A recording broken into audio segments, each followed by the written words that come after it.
you mentioned your local area network, and I'm wondering if you're also experimenting with either the internet and bringing data in from outside, or networking the audience in so there's some kind of participation or feedback. Oh, you're getting me. Yeah, computer science. In a way, the questions of do we do much with video? Because one of the natural things for laptop orchestras or people with laptop ensembles is do a lot of video with a young person doing things.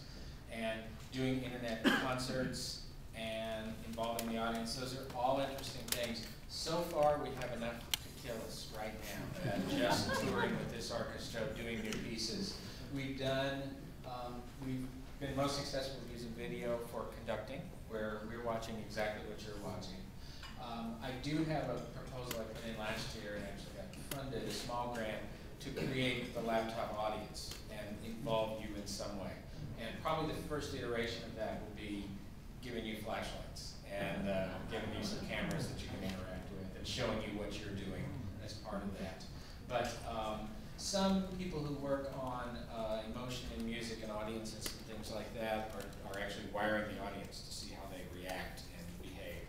And I worked with one guy we were grad students together in Stanford, but he's in Belfast now, and does biological sensing on performers and audience members, and uses that. He just did a piece where the audience does influence the mood of the piece, basically, the musical content of what the orchestra is manipulating, what the players are manipulating, by their moods. And so you show them something and they react, and that's part of closing the loop in a more interesting way. But we're not this year.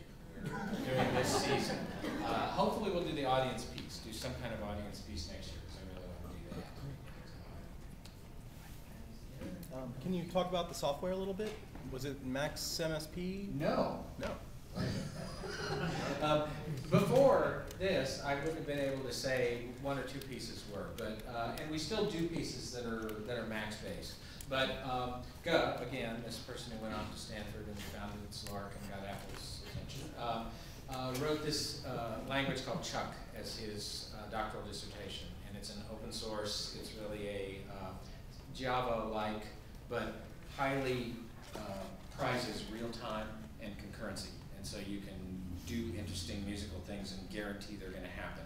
It's got networking built in.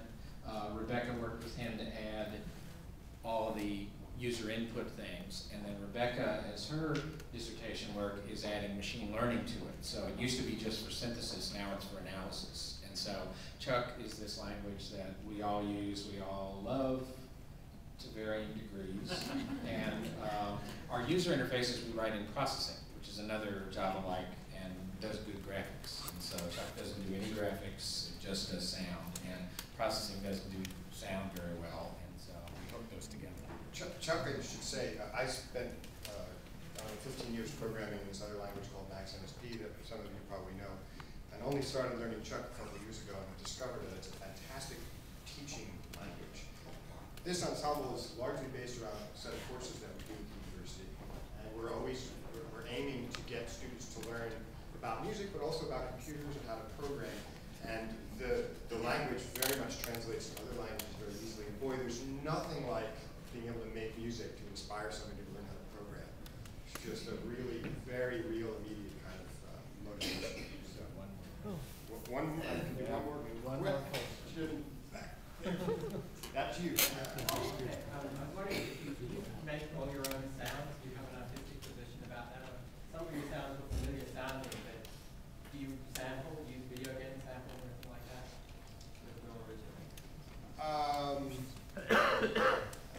Not sure exactly. About half of what you heard tonight was synthesis from physical models.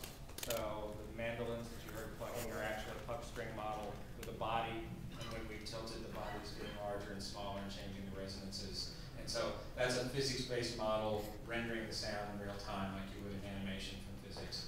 The other half were samples that are crafted by the composers. Dan broke the pots and recorded scraping and did all that. Michael got the bottle sounds from, yeah, he recorded. So pretty much our second course in the Clark sequence is quite a bit about field recording and sound design and capturing and listening carefully and manipulating sounds in that way.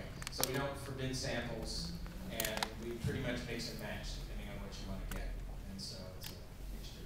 Yeah, I should say, along those lines, we basically encourage any kind of approach at all, both in terms of technically how you do things and musically what you're after.